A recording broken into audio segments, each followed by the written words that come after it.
અહીંયા અનેક પોલીસ મિત્રો, પોલીસ કર્મચારીઓ, પોલીસના અધિકારીઓ આપણી સેવા અને સુરક્ષા માટે ખડે પગે છે.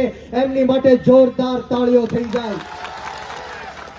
પરંતુ હાલમાં જ દેશી દારૂને લઈને, ડ્રગ્સને લઈને, પોલીસ પરિવારના વિરોધને લઈને જે મીડિયાની અંદર ચાલી રહ્યું છે, ત્યારે હું 100% એવું માનું છું કે આ ભ્રષ્ટાચારી ભારતીય જનતા પાર્ટીની રહેમ નજરથી ગુજરાતના 33 જિલ્લાઓમાં, તમામે તમામ તાલુકાઓમાં, ગામોમાં દેશી દારૂના અડ્ડાઓ ચાલી રહ્યા છે, ડ્રગ્સના અડ્ડાઓ ચાલી રહ્યા છે.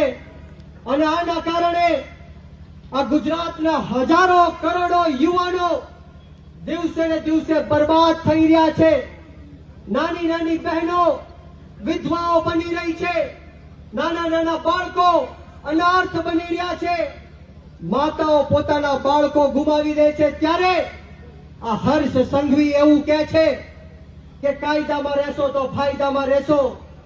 પરંતુ હર્ષ સંઘવી, તમે આ પોલીસને જ કાયદો તોડવા માટે મજબૂર કરો છો.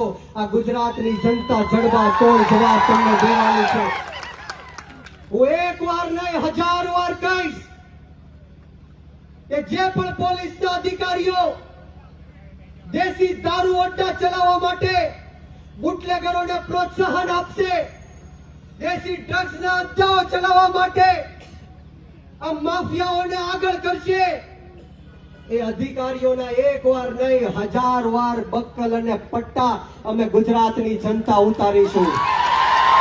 અને આ ભ્રષ્ટ અધિકારીઓ નહીં, પરંતુ હર્ષ સંઘવી, જો આ અધિકારીઓને તમે છાવરવાનું કામ કરશો, તમે આ બુટલેગરોને છાવરવાનું કામ કરશો, તો આ ગુજરાતની જનતા અધિકારીઓની સાથે સાથે હર્ષ સંઘવીના પણ બક્કલ અને પટ્ટા ઉતરાવી દેવાનું કામ કરશે. યાદ રાખજો, આપણો ભારત દેશ સંવિધાનથી ચાલવા વાળો દેશ છે.